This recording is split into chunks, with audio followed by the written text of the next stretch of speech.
Assalamualaikum warahmatullahi wabarakatuh. Alhamdulillah wassalatu wassalamu ala Rasulillah. Teman-teman hadirin yang dirahmati Allah Subhanahu wa taala. Memasuki puasa di hari yang kelima, mudah-mudahan puasa kita diterima oleh Allah Subhanahu wa taala. Mudah-mudahan keimanan dan ketakwaan kita kembali meningkat di hari-hari berikutnya. Amin amin ya rabbal alamin. Hadirin yang dirahmati Allah Subhanahu wa taala. Sudahkah Anda ketahui bahwa ternyata sebelum diwajibkannya puasa secara permanen, ternyata di awal-awal diwajibkannya puasa, Allah Subhanahu wa taala memberikan pilihan terhadap kaum muslimin. Bolehnya mereka berpuasa dan bolehnya mereka tidak berpuasa. Bagaimana? Allah Subhanahu wa taala berfirman di dalam Quran surat Al-Baqarah ayat 184, lanjutan daripada ayat yang mewajibkan puasa. Allah Subhanahu wa taala berfirman, A'udzubillahi minasyaitonirrajim. Ayyaman ma'dudat. Faman kana minkum maridun aw ala safarin fa'iddatun min ayyamin ukhra. Wa 'alal ladzina yutiqunahu fidyatun ta'am miskin. Faman tatawwa'a khaira fahuwa khairul lah. Wa an tasumu khairul lakum in kuntum ta'lamun. Hadirin dirahmati Allah Subhanahu wa taala. Ayyaman ma'dudat. Allah Subhanahu wa taala memberikan penjelasan bahwa puasa adalah ayyamun ma'dudah. Ayyaman ma'dudah. Puasa itu memiliki kapasitas hari yang terbatas, hari yang sudah ditentukan, hari yang terdiri atas 1 bulan 30 hari. Ayyaman ma'dudat. Faman kana minkum maridha aw ala safarin fa'iddatun min ayyamin ukhra. Di sini Allah Subhanahu wa taala juga memberikan keringanan yang berupa orang yang sakit maupun orang yang sedang safar ketika mereka ingin berpuasa. Hadirin mati Allah Subhanahu wa taala, Allah Subhanahu wa taala memberikan rukhsah. Dalam hukum Islam, rukhsah artinya keringanan. Keringanan diberikan oleh Allah Subhanahu wa taala bagi mereka yang tidak mampu menjalankan puasa ketika mereka sakit maupun dalam keadaan safar. Di sini ada 2 keadaan, yaitu orang yang sedang sakit dan orang yang sedang safar. Para ulama menjelaskan ketika orang yang dalam keadaan sakit, faman kana maridho, dalam keadaan marid, dalam keadaan sakit. Para ulama menjelaskan di sini ada 2 hal. Imam Al-Qurtubi dalam tafsirnya menjelaskan ada 2 hal orang yang ketika sakit, ya. Ada 2 hal, ada 2 hukum berlaku di situ bagi orang yang sakit. Yang pertama, orang yang sakit, ya. Yang dimaksud di sini adalah ketika yang pertama adalah mereka yang sakit dan tidak mampu, sakitnya parah dan tidak mampu menjalankan ibadah puasa, ya, karena memang sakitnya parah dan tidak mampu menjalankan ibadah puasa, maka mereka inilah diwajibkan atas mereka untuk tidak boleh berpuasa, ya, mereka diwajibkan untuk tidak boleh berpuasa, artinya mereka harus iftar, berbuka puasa, tidak boleh berpuasa. Kemudian di keadaan yang kedua, halah yang kedua adalah mereka yang sakit namun ada kemampuan untuk bisa berpuasa, ya, mereka yang sakit namun ada kemampuan untuk bisa berpuasa. Contohnya seperti apa? Ya, kalau misalnya orang yang sakit mungkin pusing ringan, sakit perut ringan, atau sakit yang lain yang berupa penyakit ringan yang tidak membatasi mereka untuk menjalankan ibadah puasa. Nah, di sini para ulama menjelaskan bahwa di sini mereka disunnahkan untuk boleh berbuka puasa, boleh tidak berpuasa, namun boleh juga berpuasa. Ya, hadirin rahmati Allah Subhanahu wa taala. Kemudian keadaan yang kedua, kondisi yang kedua adalah mereka yang dalam keadaan safar, dalam keadaan bepergian.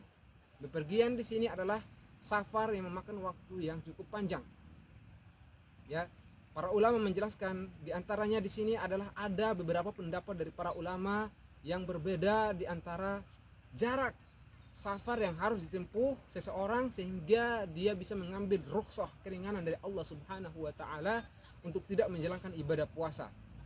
Para ulama menjelaskan di sini ada 2 pendapat yang saya pelajari. Yang pertama adalah Imam Malik maupun Imam Syafi'i pendapatnya hampir sama, yaitu mereka mengkiaskan, mengatakan bahwa jarak yang ditempuh untuk bisa tidak berpuasa seseorang dalam keadaan bepergian safar itu seperti, ya, ini khususnya di bulan Ramadan atau dalam keadaan puasa dia boleh tidak berpuasa, itu seperti orang yang dalam keadaan safar namun dia ingin salat, ya seperti itu, ya, yaitu jaraknya seperti jaraknya qasar salat, yaitu berkisar 83 km atau kurang atau lebih, ya, seperti dalam keadaan safar ini para ulama, ya tadi dijelaskan bahwa dia dikiaskan seperti orang yang qasar salat ketika dalam keadaan safar, yaitu jarak yang ditempuh harus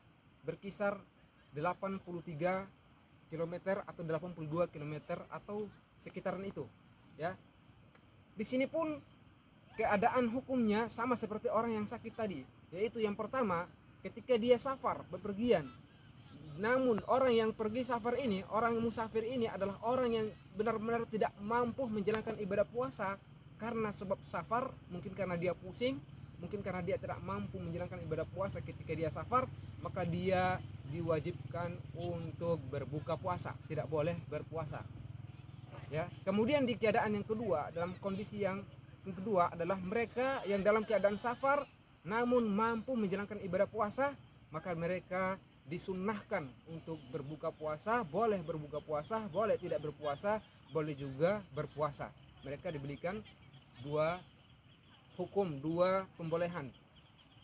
Kemudian Allah Subhanahu wa taala melanjutkan dalam firman-Nya, wa 'alal ladzina yutiqunahu fidyatun ta'amu miskin, ya.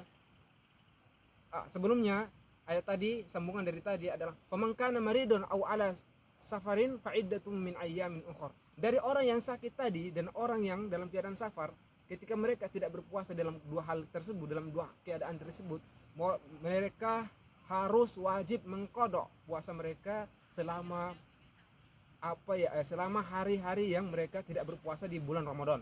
Mereka boleh mengqadha di luar bulan Ramadan sejumlah hari yang mereka tidak berpuasa. Kemudian Allah Subhanahu wa taala melanjutkan dalam firman-Nya, wa 'alal ladzina yutiqunahu fidyatun ta'amu miskin.